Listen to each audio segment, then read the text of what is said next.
Page here. The Eagle has landed. Rocket tranquility. We copy you on the ground. New possibilities are opening up for scientific cooperation between countries. 1-0.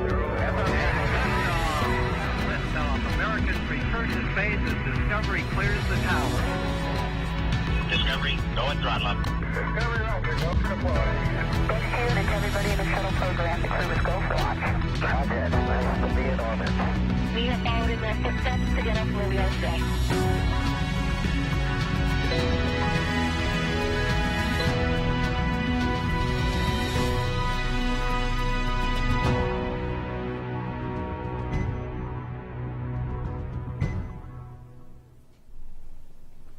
Good morning, and welcome to NASA's Kennedy Space Center in Florida.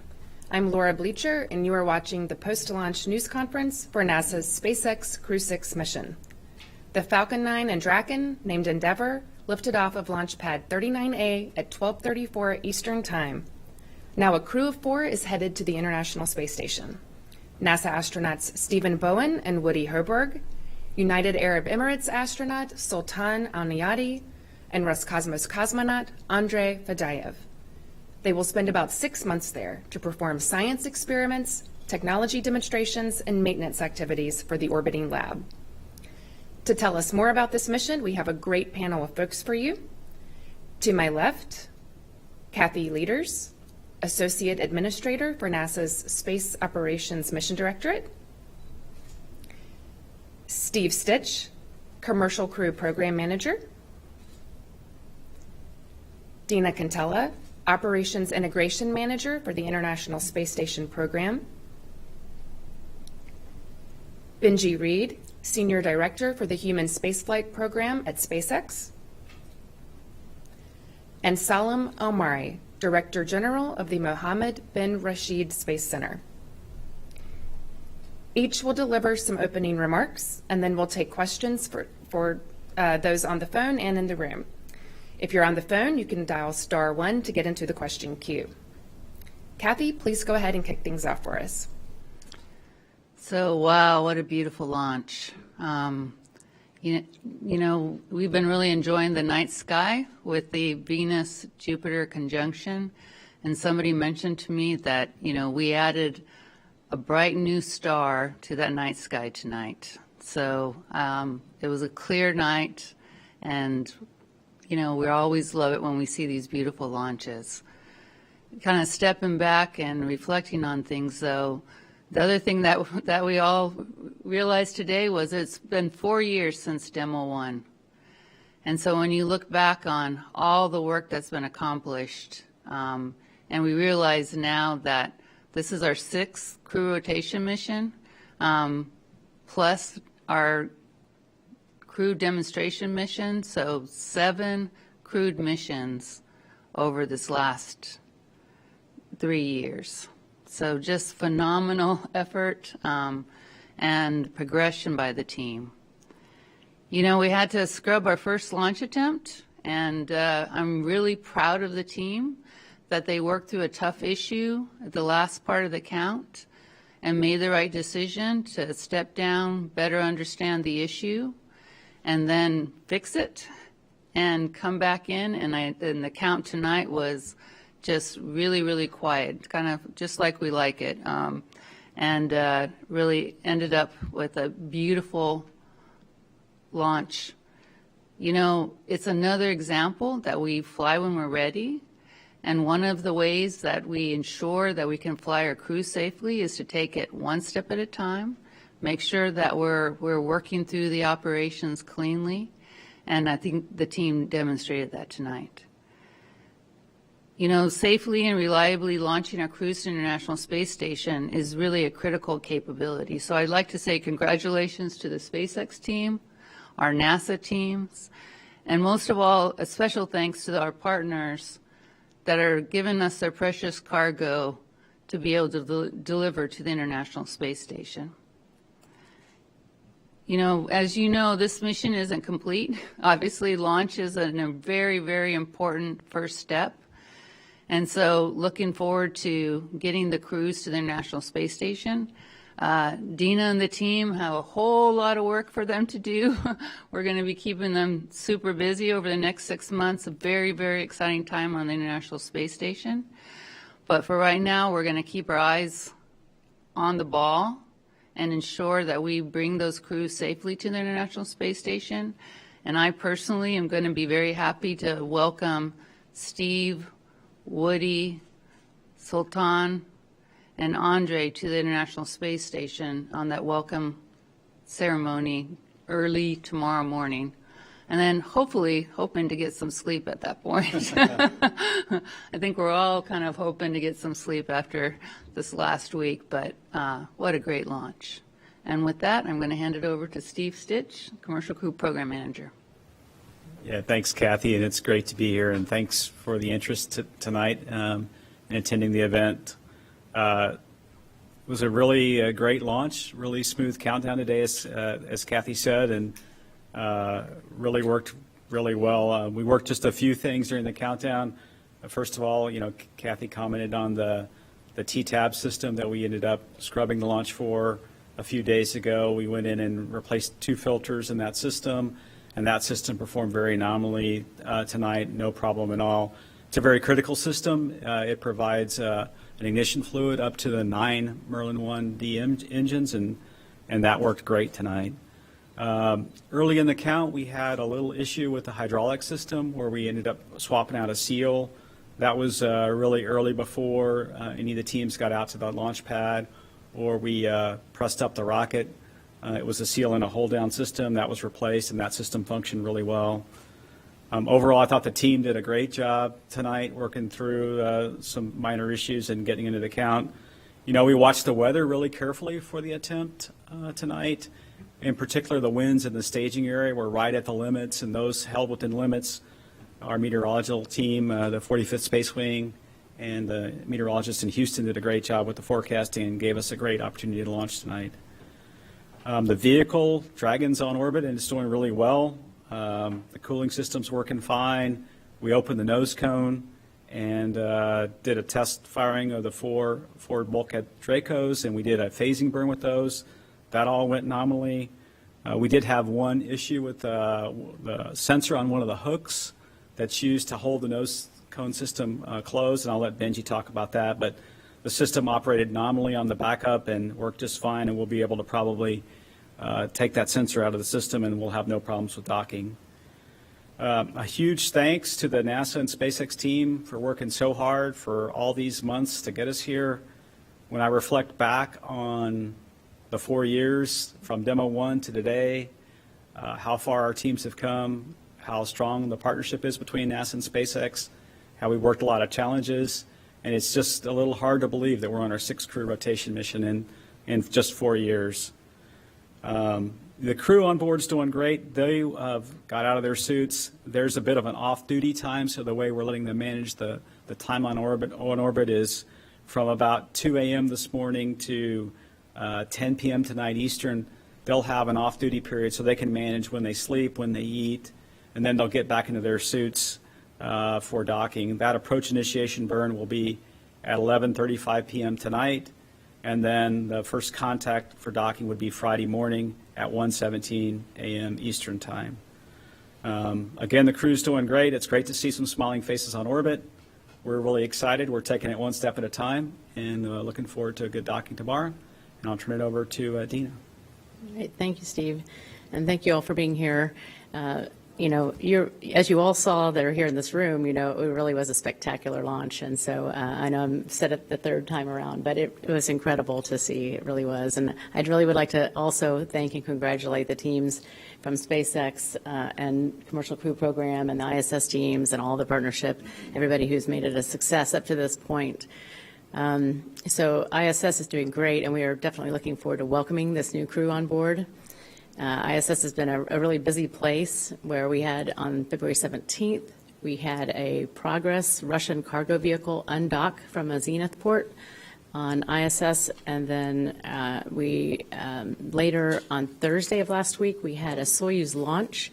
That's an uncrewed Soyuz, and it had a successful and nominal automated docking on Saturday night. So that set us up with a new replacement Soyuz that can be used for Dmitry, Sergei, and Frank's return. And so you will be planning to move Frank's seatliner. He has a Soyuz seatliner currently in the Dragon, Crew-5 Dragon, and we'll be planning to move that over to this new Soyuz here shortly. And so now we're excited about Crew-6 and its arrival. And as has been said, it'll be Houston time by the time I fly back. It'll be Houston time, midnight 17, when it comes in docks. And so looking forward to a successful docking. A really busy place. The next thing that'll happen after that is the Crew-5 departure. And so the crew's going to spend, the Crew-6 guys are going to spend quite a bit of time, a few days with the Crew-5 guys, just, getting a handover, really getting the details about how the station operates, its little idiosyncrasies, and making sure they have a really good handle on things.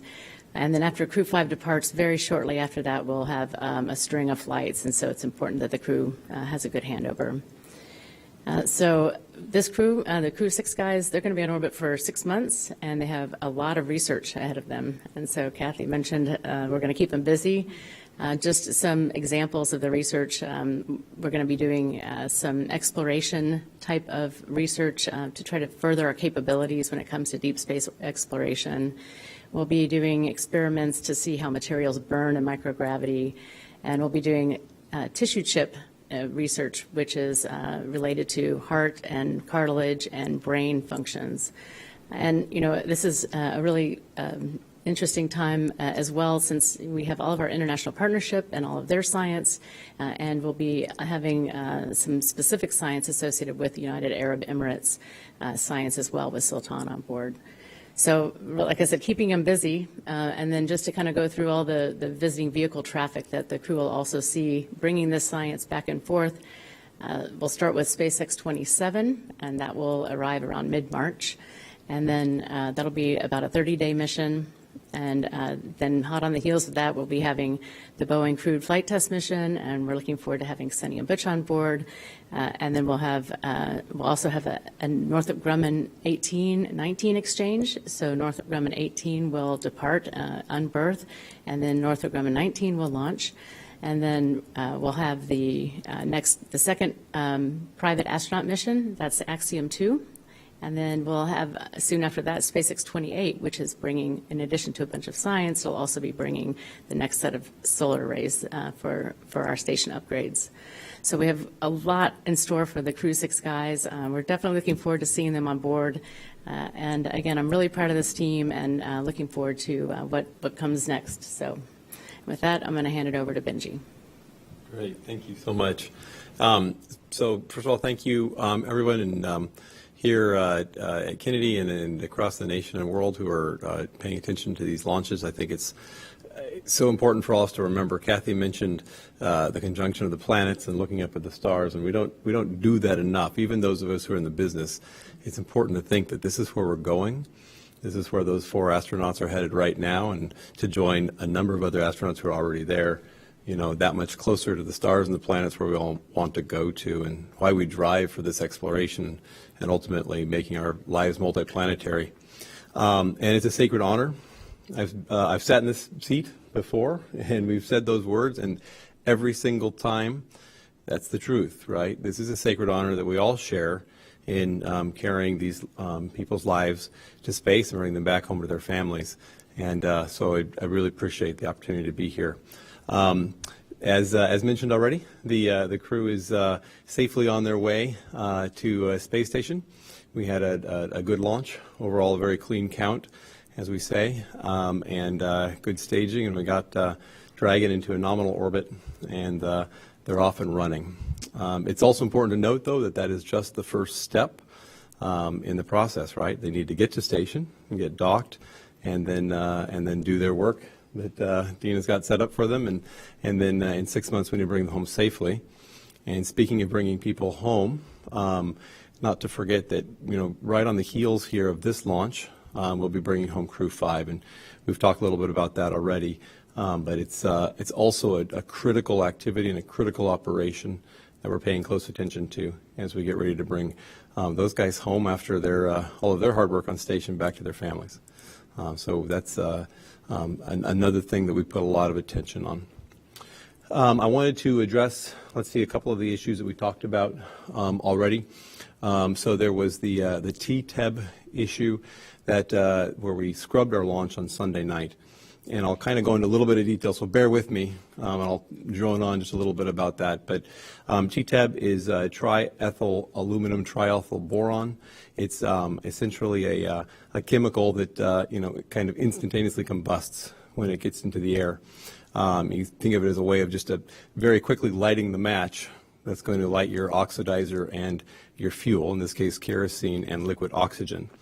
So as a rocket works, I'm going to be a little bit basic probably for a lot of this audience, but in case you're sending out to your readers, I'll put this in. But fundamentally, you've got kerosene, you've got liquid oxygen, you've got to mix them together, and you want that to ignite exactly when you want it to ignite, and exactly all at the same time in a consistent manner, within the combustion chamber.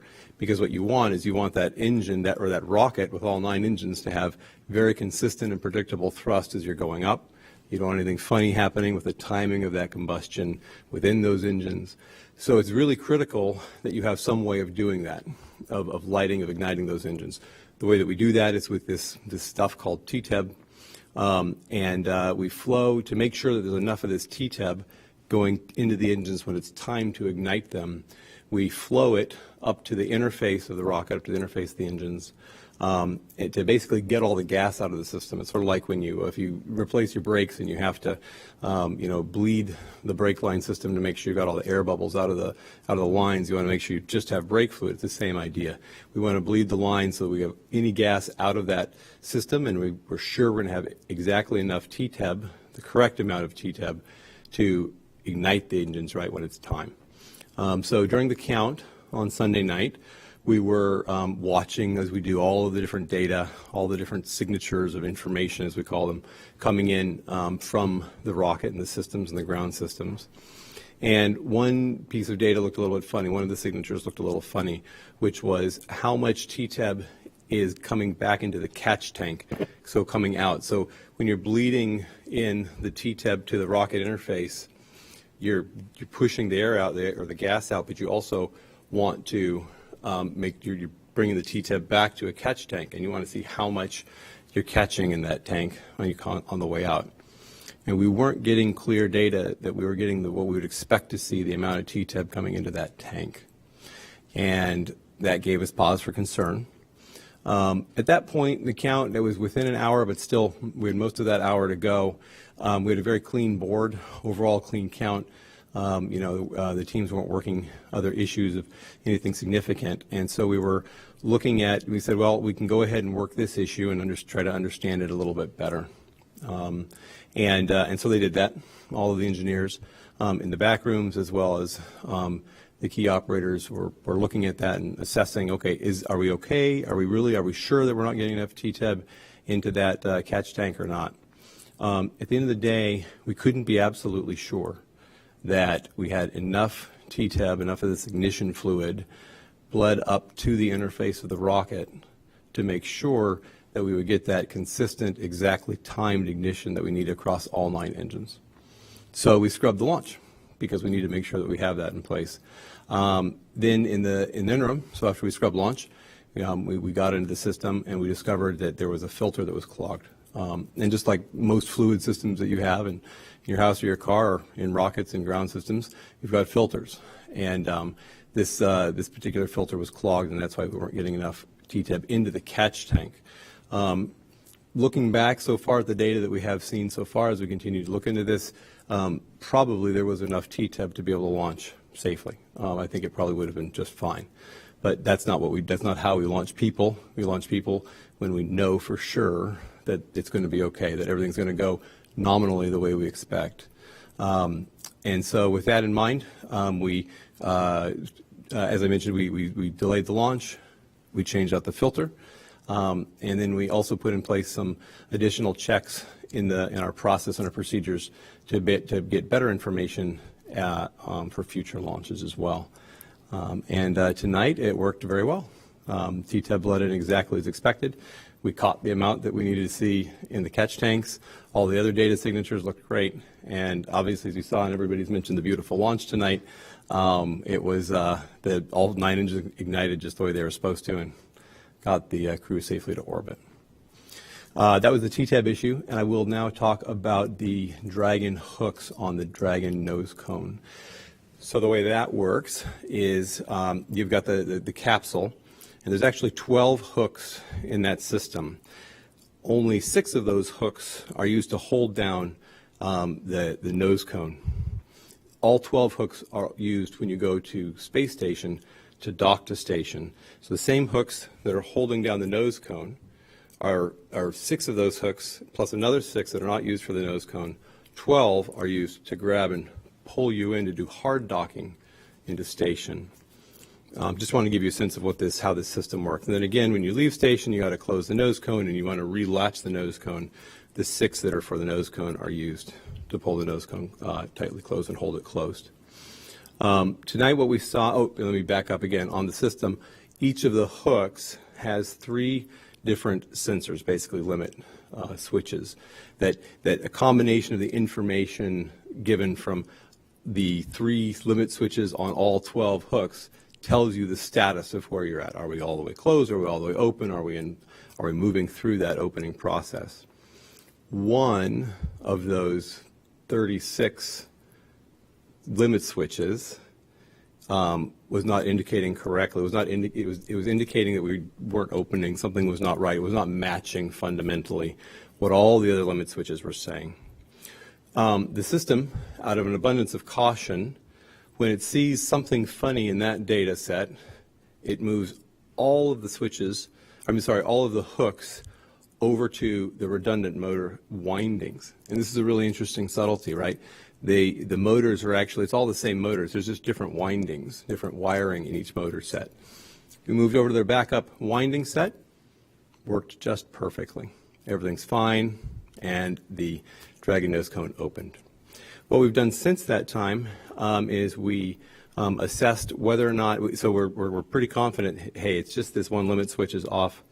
And what we've done is we've assessed all of the rules and, all the what if situations, and you kind of go through this whole process. And we said, okay, we don't think we need to, we most likely, and we're going to go through the process correctly, through tonight. We'll talk with Steve's team. But we believe we'll be able to just ignore the data from that 1 out of 36 erroneous limit switch in order to go ahead and continue to function on the primary windings, and we'll also still have the backup windings, and we'll have all the other limit switches. So at this point in time, we don't foresee any issue, and we see no elevated risk to the crew for docking or for after 6 months when it comes time to close that nose cone again. I think that was it. I think you covered other stuff, and I'm sure there'll be some questions so we can answer those as well. Anyway, so after that, with all of those issues aside, the last thing I want to say is it is really cool to be part of this team. It's really neat to be up here with some of my great colleagues and friends that we've been here for a long time, folks that I'm working more newly with, and partners who have joined us since all of these wild missions that we've been doing. It's basically 4 years and exactly to the day and hour, minus I think 4 hours. So since we launched Demo 1, or 2 hours, I'm getting a motion from the back. So almost to the day and hour since we launched Demo 1, we just launched Crew-6. And that is so cool. And we couldn't do that without this partnership with NASA. We couldn't do it without the partnership with the 45th Space Wing. We couldn't do this with the dedication from SpaceX teams and all of their families, from the NASA teams and all of their families. And we couldn't do that without the dedication of our partners and Roscosmos, and of course the UAE, and one of our newest and very excited partners, and exciting to have on board. So with that, Salem. Thank you, Benji. Good morning, everybody, and honestly, I think it was also, I'd like to echo what everybody said. It was a beautiful launch. I think it was a gorgeous launch, and for us, I think made all the sweeter because we had an Emirati on board. And, that's not something that happens very often. So for that, I'd like to thank our partners in NASA leadership for all your support and effort over the years. We've got a very strong partnership. We have 4 astronauts training at NASA's Johnson Space Center. And this type of partnership and long duration flight is something that we value very much. So thank you for that. I'd also like to thank SpaceX, Benji, and your team for all the dedication that SpaceX that we've seen over the years and what we've seen throughout this launch campaign as well that your teams put in. Really this type of partnership and the way the results are very clear is something that we value and envy as well. So thank you very much to both these teams. For us, as I mentioned, this is our second flight. So we had a short duration Soyuz flight in 2019 with Hazza al-Mansouri, who went to the ISS for about 8 days. And we learned a lot from that flight. And we saw the whole country was tuned in. And then we have a long-term strategy of wanting to be a player in human spaceflight because we see the importance of human spaceflight. We want human spaceflight to be in the region. There wasn't a lot of active human spaceflight in the Arab region, and we think that needs to change. And with this second flight and a long-duration flight, it's making history for us in the region. I think we'll be the 10th or 11th country that does a long-term spaceflight to the ISS. And I think that sends a clear message that we are here to be active players and we are here to stay. So we can only do that with partnerships, and we look forward to a successful docking and a very successful mission and to future missions. So thank you very much. Thank you, everyone, for those opening remarks. It's time now for questions. Remember, if you're on the phone, *1 will get you into the question queue. Please keep it to one question and let us know who you want to answer that question. We'll start here in the room in the front row, please. Hi, Ken Kramer, Space Up Close. Benji, I'd like to follow up on the TTEB issue. Can you tell us a little bit more about the history of you had this before? And why did these filters clog? And what are you going to do pre-flight in the future to make sure that they're not clogged again, causing a problem? Thanks. Sure, that's a great question. So TTEB is a long-standing, across the industry used for these types of engines as an ignition fluid, and we've been using TTEB for our rockets for F9. So the specific issue that we've seen with this clogged filter was new. We actually have a regular maintenance schedule, just like changing out your oil in the oil filter. We do the same thing. We regularly change out the filters in the TTEB system. In this case, what we think has probably happened is we'd actually changed out the fluid, and we may have introduced a little bit of air into that system that basically allowed for more oxidation to occur. So the mixture of the fluid with the possibly a little bit of introduction of air caused more oxidation. That's what it appeared to be that we were catching in the filter was just more essentially oxidized material from the system itself in the filter. So we expect now to have that cleaned out, that's done and clean. We don't expect to see that anymore. We'll continue to inspect the systems thoroughly.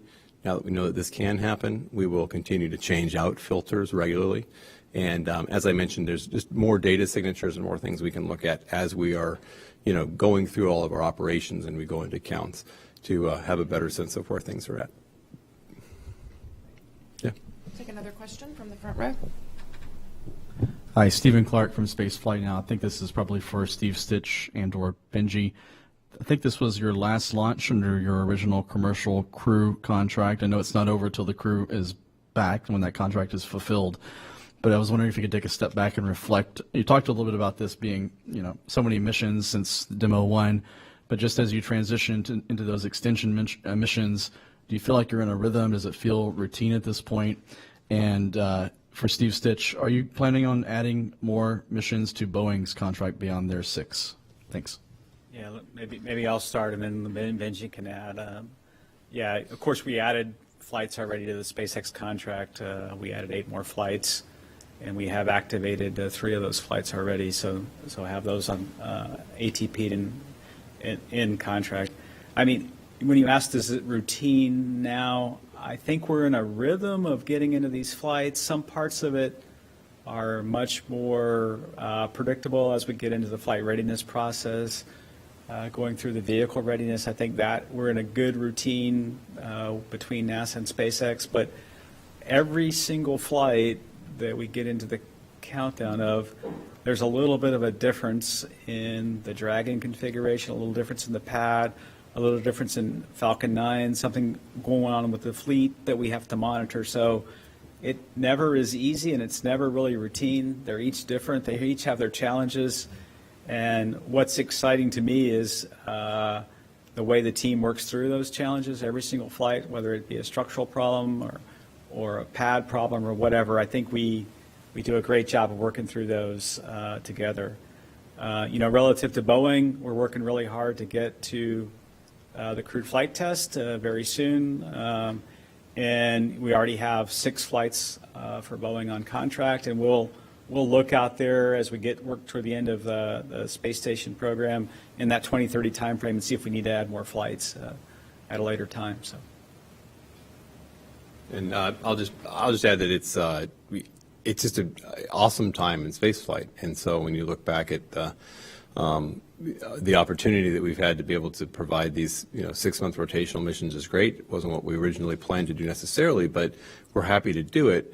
And it's certainly exciting, but we also are excited to see so many other players hopefully coming onto the scene in all the different, areas of going to space, whether it's in launch or space capsules or going to the moon or building, LEO habitats or all of these things. If we're going to open the space age, we're going to make life multiplanetary, it has to have a big ecosystem with a lot of people doing things.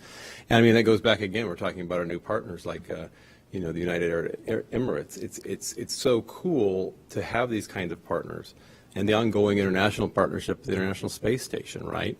With all of the players, ESA in Canada and JAXA and in Roscosmos. Like this is part of what we're trying to do globally, and so I think you look at it in the context of how it all comes together, and then for us, we look forward to more and more flights of different kinds, hopefully with lots of different partners who are, we're not necessarily just going to the ISS, but we've got other things we can go do. There's so much to do in space. Great, thank you. We'll now move to a question on the phone from Bill Harwood with CBS News. Yeah, thank you very much. Another question for Benji, if I could. First of all, is there any update on Starship for us on when we might see the big guy fly down in Boca Chica? And driving in every night, we always pass by the SpaceX facility on the highway and see those big gantry segments. Can you give us some sense of where those guys are going, what they're for, and when? Thanks. Okay. So sorry, I'm trying to think about what segments you're seeing, but I think I probably have a good idea about what the question is. So overall, obviously we're here to talk about Crew. I'll always say that first because that's what we are here to talk about. But Starship is an exciting part of where we're headed, and it's an exciting part of our partnership with NASA, certainly. And you probably all saw that we had the static fire that we did on the Starship. And that's a very important milestone in the step towards our first flight. And I, personally, just from my own sense of having been in the business for a while and being at SpaceX for a while, we're feeling very convergent. That's the word I like to use. It feels like we're converging. So I feel good about where we're headed, and I'm excited to see where we're headed on that. And there's a lot of great work going on down here at KSC. Kennedy is an awesome partner. All the centers that we get to work with in NASA are really awesome partners of ours, and we get to we have a lot going on down here, and so it's good to see. You'll always see lots of interesting things when you drive by. Thank you. We'll now take another question from the phone with Zach Aubert from the Launchpad News. Yes, good morning. Zach Aubert, the Launchpad News, TLP Network. For Benji, looking back at Monday's scrub with the TTAB issue, of course, safety is the number one priority, but if this had been a regular Starlink or cargo flight, would you have still stood down from the launch, or was this scrub specifically because it was a crewed mission? And wondering if there's any update on the Dragon XL vehicle and the contracts with NASA. And I'm not sure who from NASA it would be, but will there ever be a possibility of a photo of the Soyuz seat liner inside Dragon being able to be released? Because I know a number of us are wondering what that looks like. Thank you.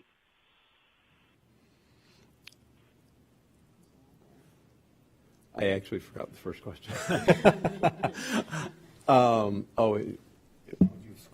We have scrubbed. Yeah, Thank you. I was like, I haven't seen any pictures, so I don't think. But so if we would we have scrubbed? Look, you know what? The call on Sunday night was the right call, right? That was the right thing to do because we didn't have the data to go fly the mission that we were in.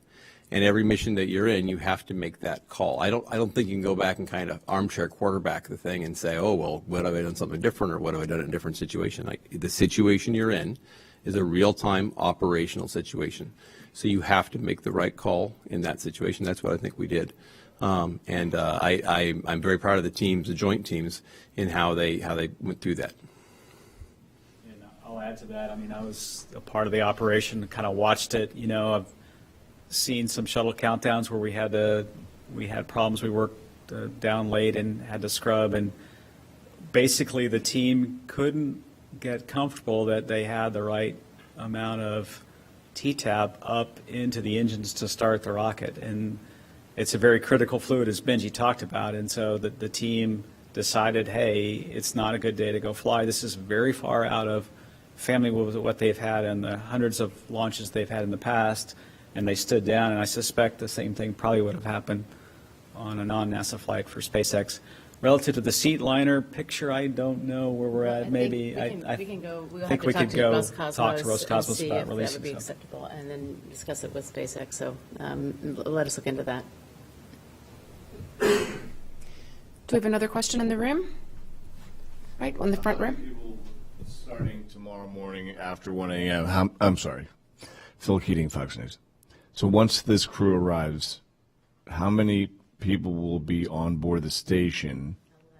It'll be a total, is that a record? No, not a record. Okay. No. And then 3 come back? Four. Yeah. The Crew 5, 4 astronauts come back on Crew 5. Are they coming back on a Dragon? Dragon, yeah. Okay. That vehicle is a Dragon capsule, and it's been there since we launched last October, and we'll look at the weather after we get docked, after we get Crew-6 docked. We'll start looking at the weather. First undock opportunity would be probably March 8th or 9th in that time frame. So. And a quick follow-up on the TTAB.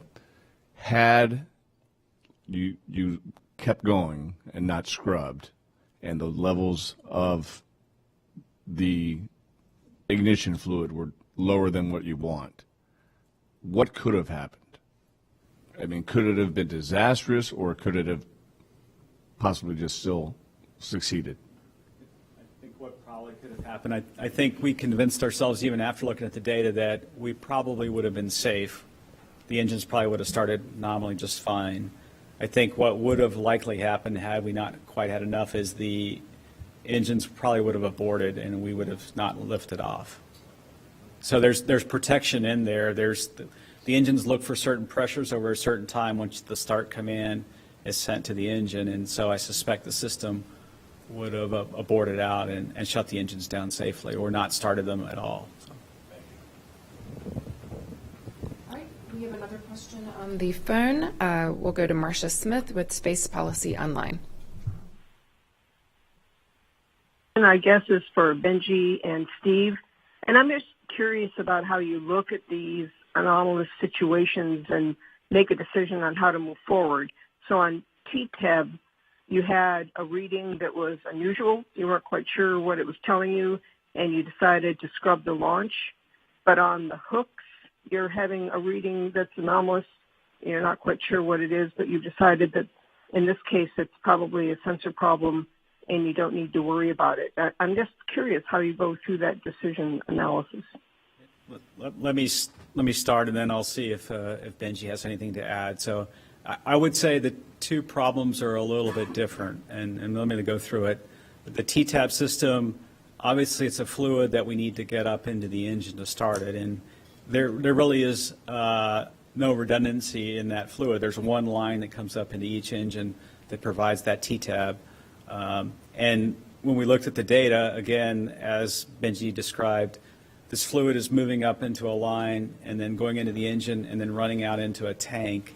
And we can see the quantity in that tank is not at the level it typically is. And so it gave us great pause to go that we might not have enough TTAB into the engines to start. On the hook problem that Benji described, what we have there is a sensor that is either not functioning correctly or it's indeterminate. And as Benji said on that hook number 5, there's 3 other sensors, right? So in space, it's designed to have some redundancy, and it worked just fine and went to the backup system. And so these are little micro switches, and I suspect we might see it come back. My experience in space shuttle is sometimes they come back, and so it's a really different problem. One system has a lot of redundancy in it and multiple sensors, and the TTAB, it really was just, the TTAB going into the engine that we needed to have to start. And so totally different system. And in one case, we're proceeding on. Obviously, the nose cone opened just fine. Likely, the system's going to perform just fine at docking. We'll take that one sensor out. As Benji said, there's 36 other sensors. So it's a little bit different situation. Great, thank you. We do have another question on the phone from Bill Harwood with CBS News. Hi. For Steve Stich, if I could, or maybe it's for Dina. Do you guys have dates yet for Crew 5? I mean, I was hearing March the 9th, but I wasn't sure about when splashdown might occur. And by the way, you guys, the Demo 1 mission was my birthday, and now you've done it again. So I want to thank you very much for the candles. Happy birthday. Yeah. Well, we've been talking about a 5-day handover or so. So, shooting for about the 9th, but we'll be looking at weather and, anyway, we're taking a look at that right now. And happy birthday, Bill. Happy birthday. We'll go back to the room. Steve Clark. Hi, Stephen Clark, Spaceflight Now again. I think a couple of questions for Benji. Just to follow up on Bill's earlier question about the tower segments outside of Hangar X off on Roberts Road. Are those for commercial crew cargo going to Slick 40, or are those for something else? We've seen some work going on out there when we're driving in. Just wondering what those are for, basically. I think that was the gist of his question. And if you could walk through kind of the order of your missions for Dragon going through the rest of this calendar year, like what's the sequence that you're planning going through 2023? Sure, absolutely. Let's see. In terms of the tower, the segments, I haven't seen the specific segments myself, so I can't speak to that to tell you what those are. But I can tell you that we are looking forward to bringing up Dragon launch capability from Pad 40 again. And I say again because maybe a lot of us don't remember. A lot of folks don't remember. That's where we originally launched Dragon from in the early cargo days. And we're looking forward to have that brought up hopefully by the end of the year. It'll probably focus first on cargo missions, but it'll also be an excellent backup capability for human missions as well, for crew missions as well.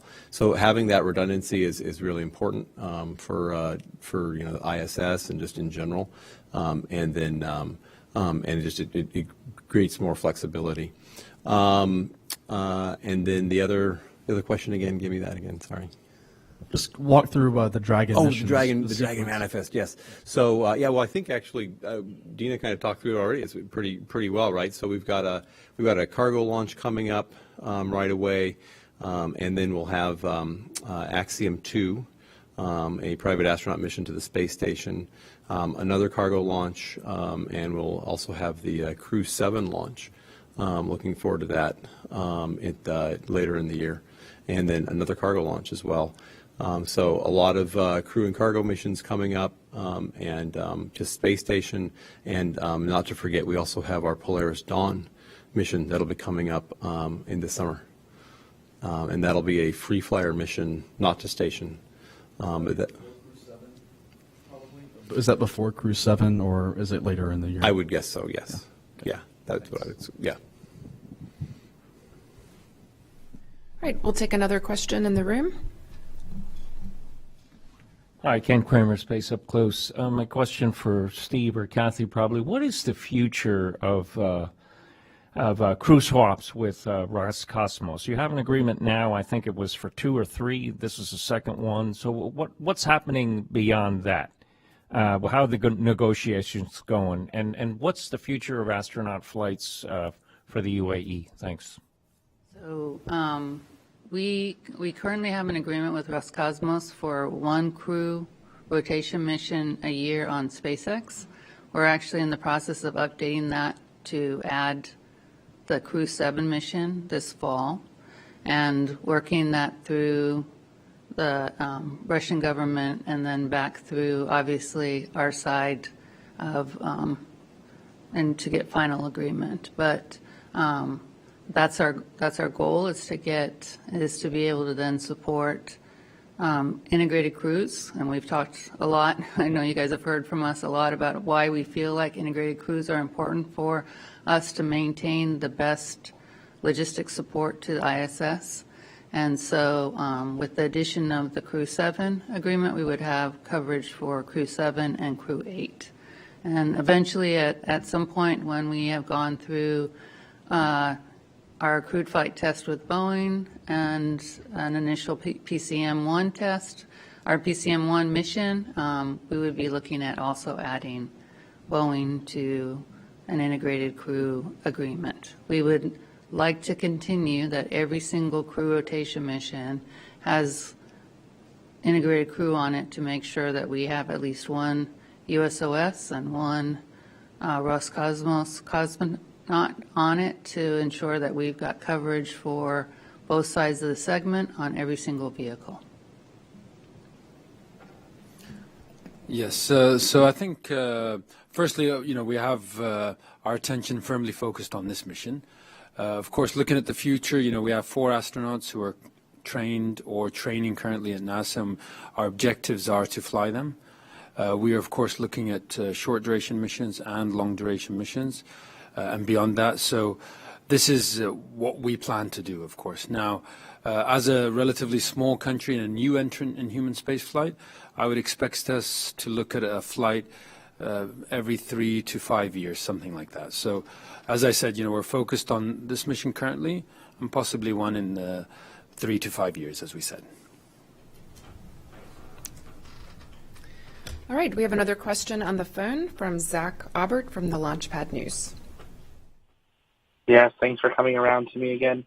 Benji, looking at a future with commercial crew on Lunar Gateway, SpaceX has a contract for cargo missions. Last week, Mark Wise sort of suggested that SpaceX may be able to execute the first mission more quickly than the 4-year lead time in the contract. I was wondering if there was any update on how this contract's proceeding with NASA, and is Dragon XL still part of the plan? Thank you. I really appreciate the question, but I think we should stay focused on Crew-6 and our crew missions to the space station. Thank you, though. Do we have any other questions in the room? All right, that brings us to the end of this news conference. Thank you to all who participated. You can follow along with Crew-6's entire ride to the space station by checking out NASA's Mission Audio live feed on YouTube. There you can listen to real-time audio between the crew and the ground. Then coverage here on NASA TV and NASA's social media accounts will resume later today at 11:30 p.m. Eastern Time for docking to the International Space Station about 2 hours later at 1:17 a.m. Friday. Thank you for watching. We leave you now with a recap of Crew-6's launch. 15 seconds. Ready for an on-time launch for the instantaneous 10, 9, 8, 7, 6, 5, 4, 3, 2, 1. Engines full power and liftoff of Crew-6. Go Dragon, go Falcon. Crew-6 now launching on Endeavour's fourth flight to the International Space Station.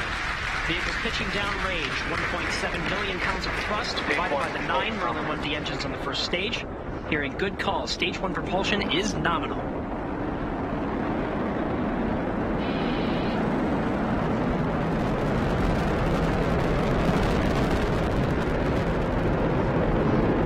now at T plus 34 seconds.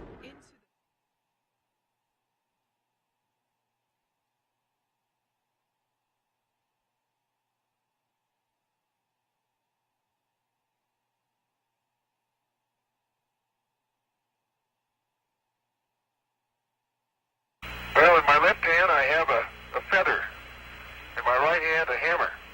And I guess one of the reasons we got here today was because of a gentleman named Galileo.